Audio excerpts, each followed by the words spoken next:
Thank you for the kind introduction. It's a great joy for me to be here and to see this flourishing society. And I think we can all be very grateful to Steve for having it set up so nicely and managing it so beautifully. And I'm looking forward to all the things that it will produce. On my name tag, it says mathematical biology. So I want to tell you what that is. And it's like in the following story. There's a shepherd and there's a flock of sheep, and a man comes by and says, if I guess the correct number of sheep in your flock, can I have one? And the shepherd says, okay, please try. So the man looks around and says, 153. So the shepherd is amazed because it's the right number. The man picks up a sheep and wants to walk away. The shepherd says, hang on, if I guess your profession, can I have my sheep back? And he said, yes, please try. You must be a mathematical biologist. How did you know? Because you picked up my dog.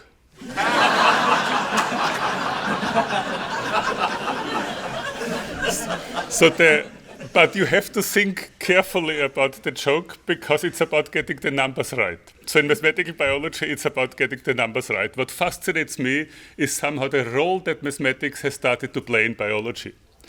Plato and Aristotle held mathematical knowledge in a very high regard, but they did not consider it something that describes the real world. That came with Kepler, actually, in physics, and 300 years later in biology. Mathematics is something that describes the real world, and for me, mathematics is actually a strong argument for God and for the existence of God, and I want to discuss this with you. This is where I try to have debates with scientists who are not necessarily religious but open-minded, and my talk will aim in this direction. So the question really is, does evolution lead to God? And I mean to interpret this question in two different ways, and you will see that. So, the first thing is, here Newton and Einstein, as young men, when they did really their most important work, they both had the need, the requirement to explain a static universe. So they felt it was empirically evident that the universe, the stars are unchanging, and how do their equations describe an unchanging universe? And in the attempt to do so, they committed actually two mistakes that they considered to be the biggest mistakes, or at least Einstein considered that one of the mistakes, the cosmological constant, which is not necessarily a mistake. But that was the idea, that physics has to explain why the universe is static. But then came the work of, Lemaitre, of course, a Catholic priest, and Edwin Hubble, and they discovered an expanding universe. And one of the big insights of science in the last century was that the universe is changing and is aging. And then came Fred Hoyle, who coined the term Big Bang, actually as a derogative. He didn't believe in this Big Bang theory, and he said there's some these weird people out there, they think the universe had a beginning, and they might even call it a Big Bang, but that coined the term actually. And later he said, no, I wanted to coin it in a particular way. Of course, Fred Hoyle is very important because he discovered the nucleosynthesis in stars. And the triple alpha reaction, and without the triple alpha reaction, there wouldn't be enough carbon sort of in the universe to have life or anything like this. So very important. So this is an artist's impression of a Big Bang, a universe that comes out of who knows what. The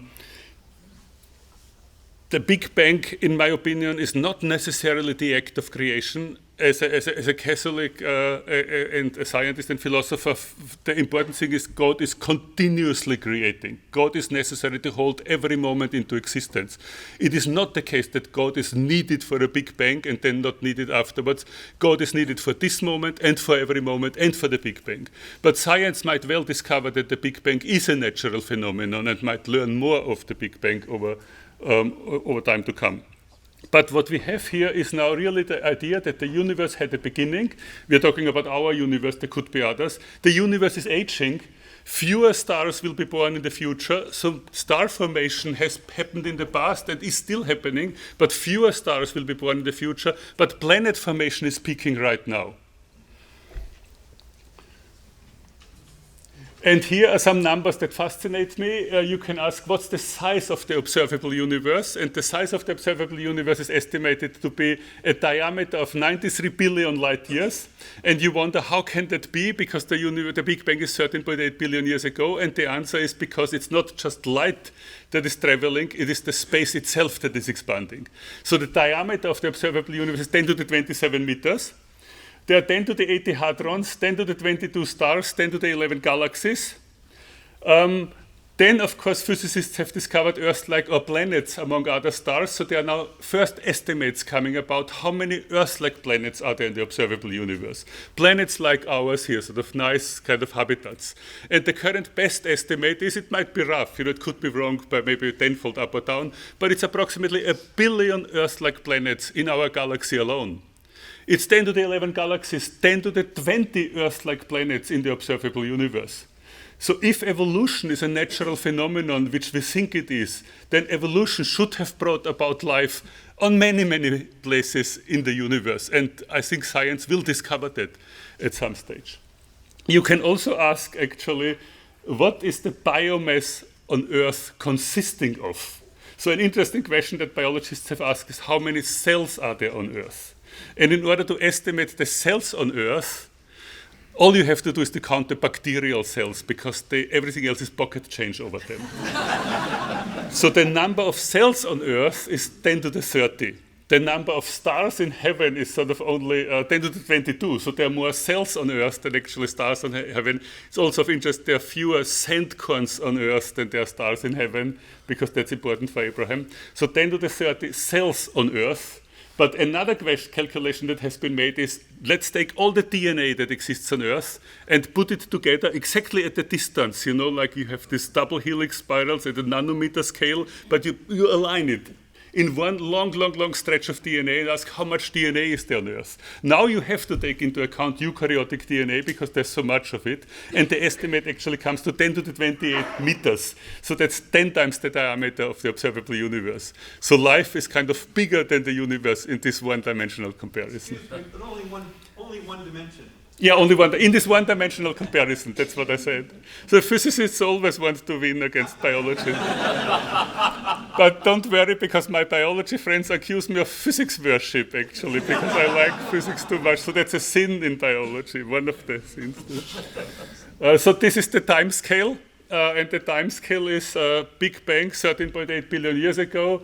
Then Sun, Earth, Moon came into existence 4.6. Again, that physicists know it even better than that. 4.567 billion years is when the Sun lit up.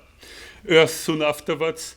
Young Earth was hit by another planet the size of Mars that gave rise to the Moon, which is very interesting. There's no other physical explanation for the existence of the Moon other than a giant collision with another planet. What I find amazing is whenever you look out at the Moon at night, quiet, completely silent, you are looking at something that is 1/3 the age of the universe. So we are tiny, but we are ancient. And now you come to the domain of biology, and you want to know when did things happen here. And we don't really know when an origin of life on Earth happened, and if there was even an origin of life on Earth, because there's the other possibility that Earth was fertilized by bacterial spores, which I think cannot be completely dismissed. But most scientists believe there was a spontaneous origin of life on Earth from chemistry to biology, but nobody can really explain how that happened. But if it was around 4 billion years ago. What we know for sure is that by 3.5 billion years, it's a world full of bacteria. That is clear scientific evidence, and so the interesting thing is nothing much has changed, because it's still a world mostly of bacteria in terms of cell number. And then eukaryotes come into existence 1.8 billion years ago. So a very interesting question, why did it take so long? Why is an origin of life so fast to a world of bacteria? That seems to be a much bigger step. The step from bacteria to eukarya endosymbiosis is a much smaller step. Why did it take so much longer? Complex multicellularity 600 million years ago. So still you have nothing on Earth in terms of life that you could see without a microscope. That came only then later with the origin of multicellular animals and plants within the last 600 million years, for example, Cambrian explosion. And then, of course, what is the most interesting thing that happened biologically speaking in the last 600 million years, and that's human language. And human language, maybe 1 million years old, gives rise to a completely new mode of evolution. So without human language, evolution is just genetic. With human language, we have two domains of evolution, a genetic one and a cognitive one. And inventions and discoveries that are made by people, they don't spread by genetic drift or by natural selection on genes, but by natural selection on ideas. And that gives rise to really the trait of the human species, why it is so successful in dominating every ecosystem for the better or the worse, because we are undercutting our existence really. This is another way to look at this time scale from a paper with Andy Noel at Harvard. And so the very, very important thing to understand the emergence of bacteria, eukarya, animals, and plants are really two major steps that happened in the oxygenation of the atmosphere. So the atmosphere in the beginning had very little oxygen, but then oxygen rose at the great oxygenation event, and afterwards eukaryotes came about, because eukaryotes came about when there was an aerobic lifestyle, when then a cell emerged that used oxygen to burn sugar. And then the second oxygenation event then really led to the large animals and plants, because here the problem is how to bring energy fast enough into the interior, and so you need a lot of oxygen to govern these reactions. So it seems that the oxygenation of the atmosphere determines the time scale of evolution in a large step. And in this paper with Andy Noel, we argue that it's actually the physical development of the planet that called these time points. So it's not that we had to wait for evolution to discover these things. Evolution was ready, but when the planet accumulated oxygen because of a physical process, then there was a selection for eukaryotes, and then there was a selection for animals. So it's a consequence of the physics of the planet forming continents, actually, and then the breakup of the supercontinent. So it seems that evolution is always ready for the next adaptation. The environment has to make the call. This is also from this paper in more detail, all the things that happened over the epochs of evolution of life on Earth, the Hadean, the Archean, the Proterozoic, the Phanerozoic, and these great oxygenation events, GOE and NOE are here, and then the last 635 million years are blown up again with the Cambrian explosion and so. You also see these 5 crosses here. These are the 5 mass extinctions that are in the archaeological record, and there is actually the need for another cross right now, because we are causing the 6th mass extinction right now. It's the tremendous extinction of species caused by humans. This is kind of an overview of life on Earth. Now let's look at a historical development of evolution. What actually is evolution, and how does evolution help us to understand this? So when does evolution start? Who was the first evolutionary biologist in the modern sense? It was Lamarck. So Lamarck, a French biologist, wrote a book in 1809, and he had this idea where he describes the spontaneous generation of life from matter. There was a complexifying force that he described. This complexifying force makes organisms more complicated over time. And then he also has a transmission of acquired characteristics. This is sometimes called Lamarckian inheritance, and Darwin, of course, believed Lamarckian inheritance because he had no other evidence. But Lamarck also coined terms such as biology. He coined the term invertebrates. So that's actually amazing. Just again, what these lines here mean is that he did not have this idea of a tree of life. He had the idea that there's a continuous emergence of life out of chemistry. And then these lines become more complicated over time. So what is now a bacterium comes out of chemistry recently. What is now an animal comes out of chemistry longer ago and has gone through that stage of bacterium, then plant and animal and human and so. So these are these lines of evolution. And that's really the difference with the evolutionary tree that Darwin would draw very soon. But Lamarck publishes his book Philosophie zoologique in 1809, and in 1809 Charles Darwin was born. And when Charles Darwin was a student in Edinburgh and Cambridge, evolution was the talk of town. Everybody was interested in evolution. And those people who believed in evolution, they were called Lamarckists. So this phenomenon was called Lamarckism. If you were one of these sort of crazy minds who was interested in evolution like Darwin, you were a Lamarckist. Then Darwin goes on the voyage of the Beagle. He was a paying passenger to entertain the captain, because the captain on this 5-year voyage of the Royal Society, Royal Navy ship needed a gentleman companion, because he couldn't really have dinner with crew members, because this would this would sort of violate the hierarchy. So either he could have dinner alone or with some other person, and this other person was Darwin. So for 5 years he went on this trip, he collected all sorts of specimens, he preserved the specimens, he put them into barrels. Whenever they met a British ship that was going back to London, they would give these barrels to be sent back. Darwin never knew whether anybody paid any attention to those barrels or whether any naturalists in England looked at them. And he eventually came back, but on this trip he had this idea of evolution, and what really formulated his idea was, for example, an earthquake that he witnessed, and in this earthquake the idea of the geologists was that the earth is much, much older than you might think it is, and small things given enough time can lead to tremendous changes. This geological idea prompted Darwin's idea that given enough time, mountains can rise by small, small steps, and therefore life can unfold by these small, small steps. And when he came back to England, it turned out his specimens had received attention. People had been looking at them. He was a celebrity by now, and he was starting to write down his ideas, and he produced what was called in 1842 the pencil sketch. And the pencil sketch was an idea of his ideas on evolution, and he showed it to a friend, and the friend says, "It's maybe a good idea, but take your time, don't rush it, study something else to really prove these ideas." So he did not really rush into publication.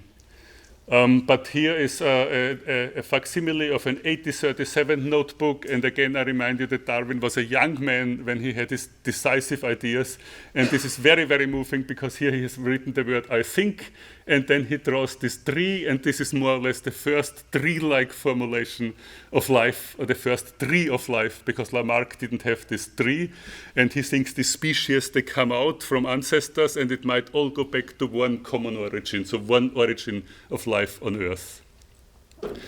And so he was working on this, he was trying to collect more empirical evidence, he actually became the world expert on barnacles. And then suddenly he received a letter from this person, Alfred Russel Wallace.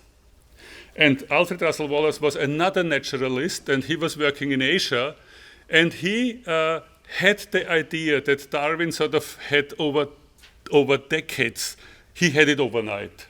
So he was thinking about evolution by natural selection and suddenly came to exactly the same conclusion.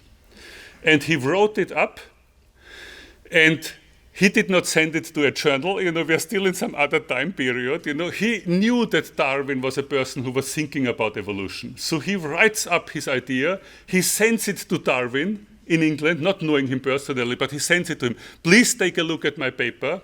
If you think my paper is of any interest, please send it on my behalf to a journal." So this is very interesting. You send your main insight to a competitor, and you ask him, if you consider it worthwhile, send it on a journal for my behalf. It's different from the kind of science that we have these days. So therefore, Wallace and Darwin then read it and was shocked because it was exactly his idea. It was exactly to the point, his main idea, and he realized he had been scooped. And the important thing is that Wallace and Darwin both had the idea after reading Malthus on exponential growth. And they realized that exponential growth gives rise to a shortage of resources, and that will be the force of selection. If all these populations are growing exponentially, only some can survive, and therefore there will be a force who survives, and that is natural selection. So both of them discovered that idea after reading Malthus on exponential growth. And in all my classes, because my class of course is mathematical, you always start with exponential growth. Exponential growth is the equation that leads to natural selection then, and then the mutation. So these are the co-discoverers of evolution. So we should not only talk about Darwin as the discoverer, it's Darwin and Wallace. What happened then is that Darwin did not send the letter of Wallace to a journal for publication. He sent it to his friend, a highly respected scientist, and these friends then came together and they decided, let's read both papers to the Linnaean Society. So there was a reading of to the Linnean Society of Wallace's paper, the letter that they just received. There was no way to communicate with him because he was in the Far East somewhere. So he didn't even know about those things, Wallace. And then Darwin quickly put together 2 of his own letters, including a letter he had sent to a Harvard professor at the time, Arthur Gray, and they read it to the Linnean Society, and the Linnean Society decided both of them are co-discoverers of evolution. So in some sense, this was the publication in 1858 on natural selection by both of them. And then Wallace was such a great gentleman that he said, no, I realize that Darwin has spent most of his life thinking about this. I don't do anything, let him just publish his book. And I don't interfere with the publication of his book. So then Darwin published his book in 1859 on the origin of species. And so actually we have to always remember that Darwin and Wallace are really the co-discoverers of evolution, right? Is there any other twist to the story? Anything else that might come? Well, the full title of his book is kind of important. Yes, the title of his book. It's not just Origin of Species. By natural selection. Favorite races, which leads to eugenics. That's right. But let me ask the question differently. So these are the 2 men who are credited with the discovery of evolution. Doctor, are you going to mention the anecdote about Galton and Gregor Mendel? It will come. Just a moment. But before this, something else comes, which some of you might know. But so there's this guy, Patrick Matthew. Who has heard of Patrick Matthew? Very good. One person. So he basically reads all of this, and says, "What's the fuss? Like, what are you talking about here? I did this actually in 1831. So I published in 1831. So this is an excerpt from Patrick Matthew, a proud Scotsman. There is a law universal in nature tending to render every reproductive being the best possible suited to its condition. This law sustains the lion in his strength, the hare in her swiftness, and the fox in his wiles. As nature in all her modifications of life has a power of increase far beyond what is needed to supply what falls by time's decay and so, this is natural selection. Their place being occupied by the more perfect one of their own kind. This is natural selection. This is in a book, 1831, on naval timber. So he wrote a letter, published it in the Gardener's Chronicle. What are you talking about? I did this in 1831. So how did Darwin respond? Did Darwin respond? Yes, he responded. Darwin writes in 1860, I have been much interested by Mr. Patrick Matthew's communication in the number of your paper dated April 7th. That's my birthday, actually. I freely acknowledge that Mr. Matthew had anticipated by many years the explanation which I've offered on the origin of species under the name of natural selection. I think that no one will feel surprised that neither I nor apparently any other naturalist had heard of Mr. Matthew's views, considering how briefly they are given and that they appeared in the appendix to a work on naval timber and arboriculture. I can do no more than offer my apologies to Mr. Matthew for my entire ignorance of his publication. If another edition of my work is called for, I will insert a notice to the foregoing effect. And did he? Yes, he did. He did in the 3rd edition of The Origin of Species. He made a reference to this discovery. And so the interesting thing is actually Mr. Matthew was kind of satisfied, and he had a business card, that said Mr. Patrick Matthew, discoverer of evolution by natural selection. So is this the end of the story? Anything else that we have to add here, Is there anybody else? Well, James Hutton in 1794 uses natural selection for the improvement of varieties in species. William Charles Wells in 1813 proposes that natural selection can lead to new varieties in species. Edward Blyth in 1835 uses natural selection as a process to preserve the unchanging essence of a stable species. Darwin was the last one to discover evolution. You have to understand this is a great achievement, because after him, nobody discovered evolution again. This is really the person who kind of nails it, but it was the talk of the time. It was something that was very naturally being produced out there. I think this is a very important lesson. A physicist that he visited in South Africa said to him, the most important scientific question of our time is how evolution gives rise to new species. By the way, so what was actually then really new in Darwin's work was only that he says natural selection gives rise to new species. None of them said this, new species. But the curious thing is nobody believed that. So of Darwin's great followers, they believed everything that he wrote, but they did not believe that natural selection can give rise to new species. And this was only sorted out by the important work of Ernst Mayr much later, according to Ernst Mayer's opinion. So that is very interesting. So when Darwin died in 1882, there were 3 objections to his theory that he considered problems. And one was really the age of the sun. So the most important physicist of the time, Lord Kelvin, had calculated the age of the sun as a chemical reaction and had concluded 200,000 years.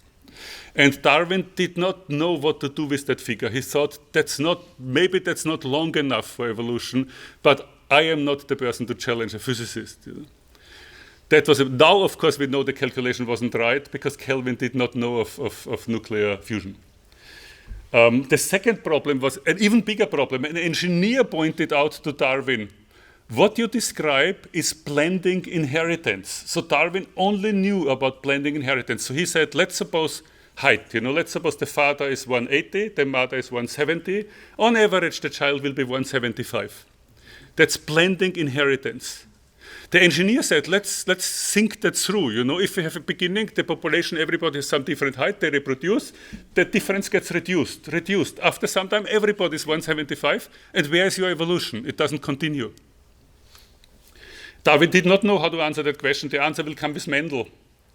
But the last thing that also kind of small, Darwin said, if you can show a trait that exists in a species for the benefit of another species, that would be a challenge to my theory. So that leads us actually into cooperation. So in some sense, evolution of cooperation is something that Darwin left open. So blending inheritance was then really solved by the work of the Austrian abbot Gregor Mendel. And he published in 1865 and in 1865 in the Brunn Academy of Sciences. But nobody, so Darwin, who read widely, he did not read Mendel, but he's also excused because the president of the Brunn Academy of Sciences summarized the achievements of this year as nothing relevant discovered this year. This was the beginning of genetics.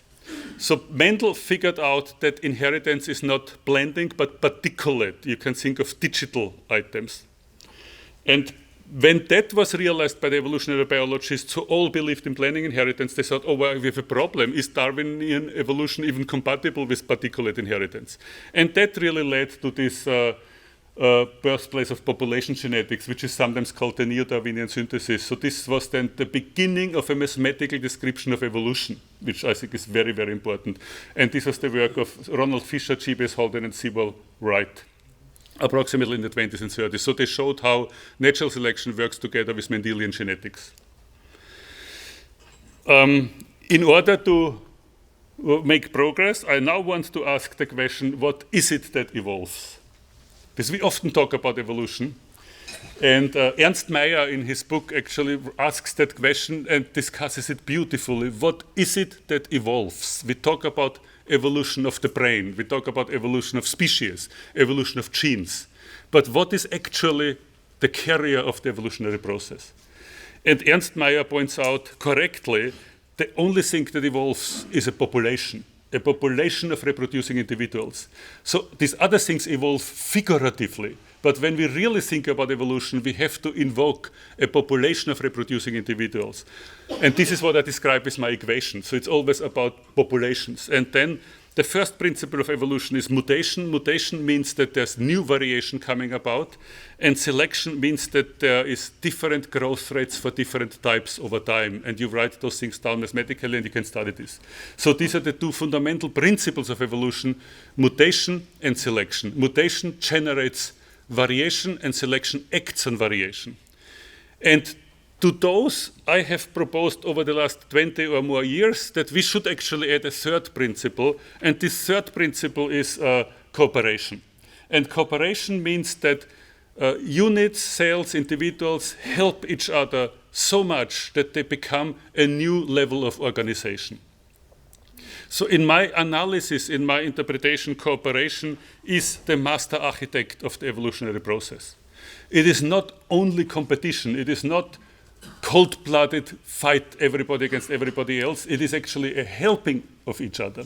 And cooperation is necessary if we think of the transition from chemistry to biology, which I call pre-life, to the emergence of the protocell, to the emergence of the first cell, of genomes, of cellular organelles, of eukaryotes and the symbiosis.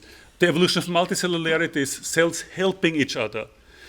As early as 3 billion years ago, cells formed filaments, and every so often a cell would die, would give its life to feed the others with nitrogen. Sacrificial behavior on the level of cells. And this is cooperation.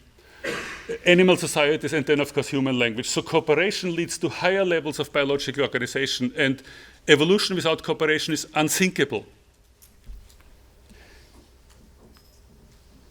So cooperation means helping others, and sometimes even competitors.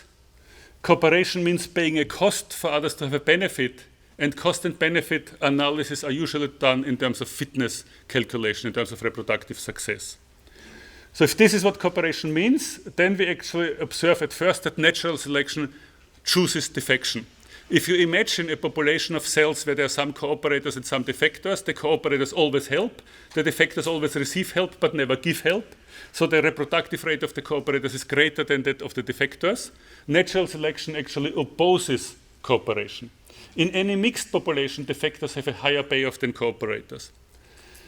But cooperation is abundant in nature, and therefore natural selection somehow needs help to favor cooperators over defectors, because we do find it. So how does it work? And for this, I have proposed these 5 mechanisms for the evolution of cooperation. There are many thousands of papers that have been written on how natural selection can favor cooperation. And in 2006, I summarized them into those 5 mechanisms. And these mechanisms are interaction structures, and they're called direct reciprocity, indirect reciprocity, spatial selection, group selection, kin selection. And I will discuss the first 2 because they're very relevant for humans. Direct reciprocity is based on repetition. So we are playing the game of cooperation and defection not once, but again and again. And if I defect, you might defect with me. If I cooperate, you might cooperate with me. So this Nash equilibrium in this mathematical analysis is not just defection. Cooperation is possible if we think of repeated encounters. And something that I discovered in my PhD thesis with Carl Sigmund in Vienna is actually that tit for tat is not the winning strategy in that game, because people have heard of this, but because tit for tat cannot correct mistakes, it is unforgiving, and we discovered a strategy that can forgive. So a very important feature of a winning strategy in this repeated game is the ability to forgive, is what I call evolution of forgiveness. If I'm exploited, I have to move over somehow. I have to try to reestablish cooperation. And then the other thing that I studied in 1997 is indirect reciprocity. So indirect reciprocity is based on reputation. So the game is not necessarily repeated between these 2 people, but reputation might give you sort of the image of a helpful individual, and if you give help, you receive help. So reputation and indirect reciprocity, I think, is what is happening in the Good Samaritan. Here's Vincent van Gogh's painting of the Good Samaritan. The person helps not because he thinks this is the first round of a repeated prisoner's dilemma, and then he will help me next time. But maybe he thinks if I do this to this person, then other people would help me if I would be in such a situation. So do unto others what you want them to do to you. It's a kind of golden rule. And I don't know if you know this image here. But this is the following story. So there was a morning in the New York subway, and this man was waiting with his daughters on the way to school, and he observed another man having an epileptic seizure in front of him. So the man with the epileptic seizure starts to move in an uncontrolled way, and then makes a step forward and falls onto the track. And then everybody's shocked, and this man is standing very close by, and he is looking, and the train is already pulling in, the headlights are here, and so he leaves his daughters behind, he jumps down to help that man, and then he realizes the train is coming too close, there's not enough time to pick him up anymore, and so he pushes him down, and he puts himself over him, and holds him down, and the train passes over both of them unharmed. And so then the person is described as the New York subway hero. And it's a very great instantiation of a good Samaritan. And what I find so interesting is that very few of us would be so heroic. This is like a true hero. But the biological question is already all of us would want to help. Why do we have this instinct of helping complete strangers who are kind of competitors in the fight for natural selection? This is what cooperation is about. This is indirect reciprocity. So this instinct is deeply ingrained in us. We want to help others. The winning strategies of direct and indirect reciprocity have the following features. They are generous, hopeful, and forgiving. And again, I think this is a nice theme for evolution because evolution makes those the winning features. So you cannot be a good strategy in these games unless you are hopeful in the sense that here's a new person, I hope that I can establish cooperation with that person. I'm generous in the sense that it is not like a tournament where I have to win in order to move up. I think this is one of the biggest weaknesses of our society. People are overly competitive these days. But in most of our interactions, it's not about me or the other person winning. It's just let's share the pie and then both move forward in some sense. So the interesting thing is winning strategies here never win in direct encounters. They are always happy with less than half. But they're winning overall because they have many good interactions. That's what generous here means. And forgiving is what I've just explained. That is that you can move forward after being exploited. So therefore, this cooperation tells us that evolution is not only competition, it's also cooperation. It was cooperation from the beginning. And the great discoveries of evolution are impossible without cooperation. And in my opinion, cooperation is really a preparation for altruism and for agape and for love. So it is nice to have this message there. Without cooperation, it would be strange. If evolution is just natural selection, then you come to the human realm. Why do you suddenly want humans to behave in a good way? If everything is just natural selection, why do you then suddenly preach altruism or agape to them? And so the answer is, it is not. And it has been there from the beginning. So cooperation has made us from the beginning, had led us to this place. And the requirement for humans to cooperate with each other is a natural continuation of what evolution has done. So does evolution lead to God? And the first interpretation that I would like to give to this question is, has evolution led to God given the historical evidence that we have around us? And the answer is yes, it's an undeniable fact. Evolution of life on Earth has led over a period of 4 billion years to beings with language. But as soon as we have language, we raised our voices in praise and love to the Creator. Homo sapiens could actually be called Homo spiritualis. The oldest traces of Homo sapiens are spiritual expressions. I think as soon as we had language, we were thinking about God. Language is that which gives us the possibility to think about God and to realize that how the world actually works. So evolution, it's a historical fact that evolution of life on Earth has led to God.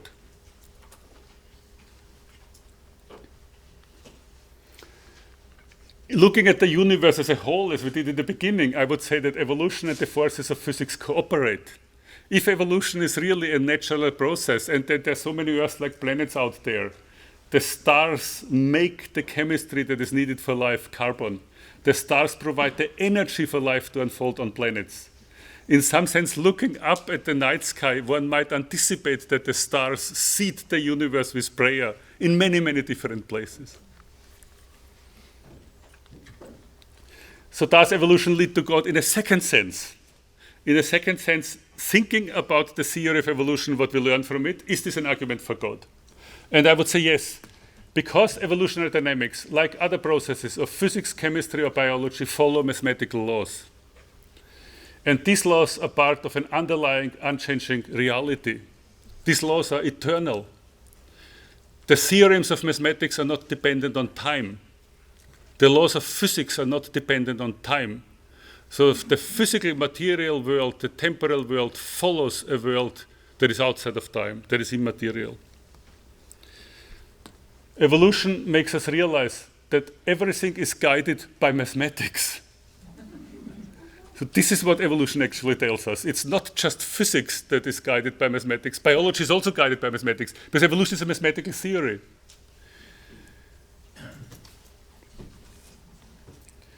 So here's a current worldview that encounter in many, many places, and many modern people kind of have it, and philosophers might call it naturalism. So naturalism you might summarize as the idea that science explains all there is.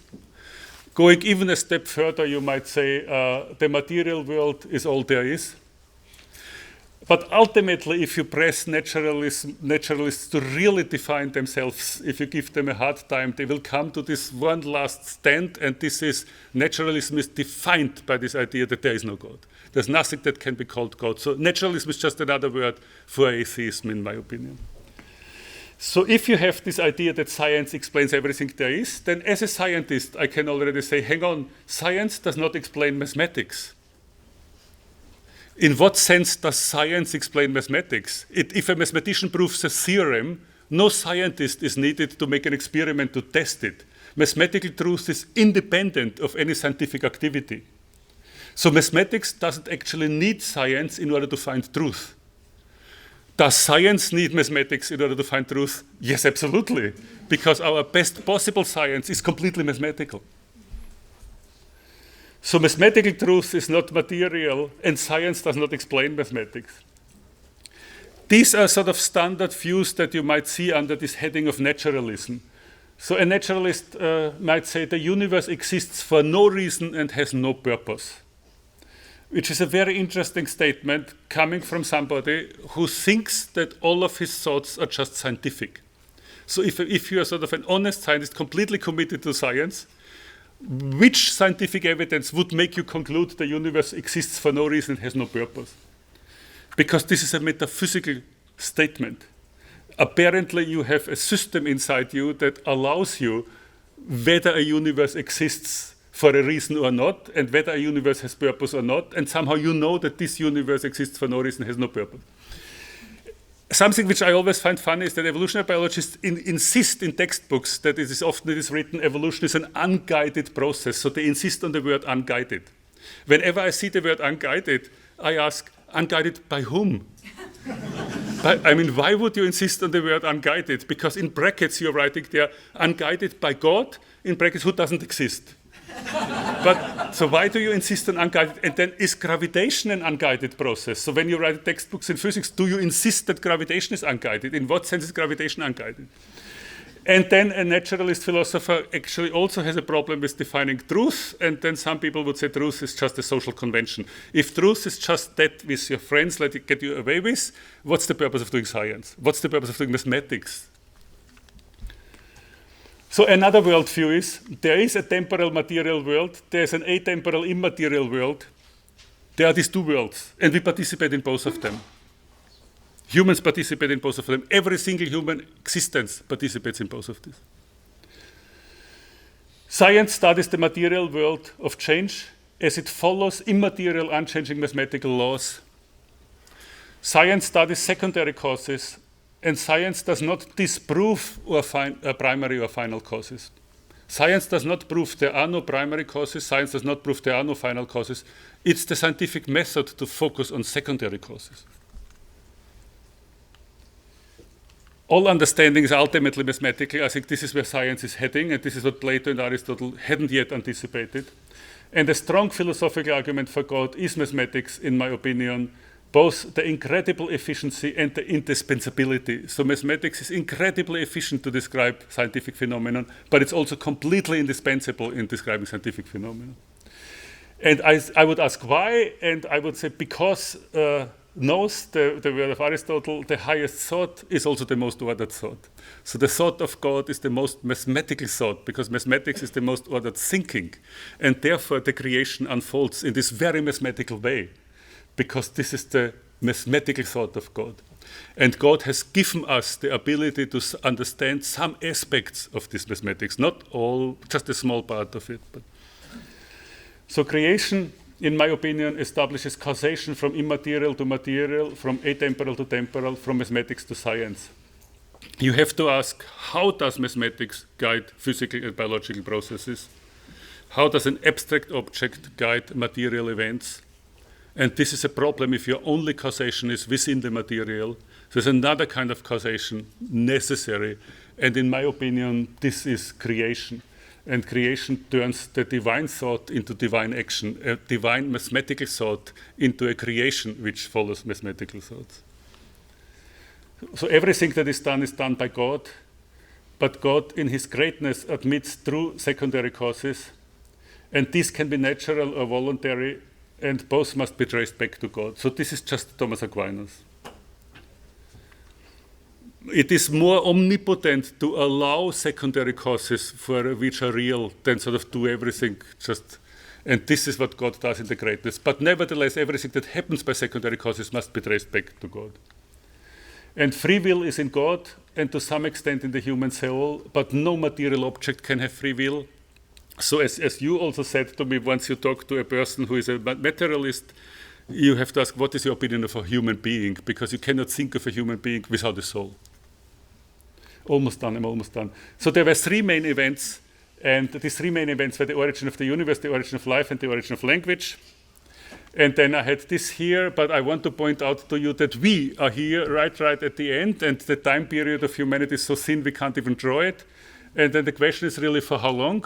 Because right now we are doing everything to undercut our ecosystem, to destroy it, to make the planet uninhabitable for humans, which is a disaster. And for the survival of the human species, we need global cooperation and cooperation with future generations. This is what is needed to extend the life expectation of the human species as a whole. And we need a science of love and a pandemic of goodness and a return to God. I think only God can save a world. And I have tried to describe this in my recent book, Beyond, which was published by Angelico Press, a Catholic publisher in New York, just now, a few weeks ago.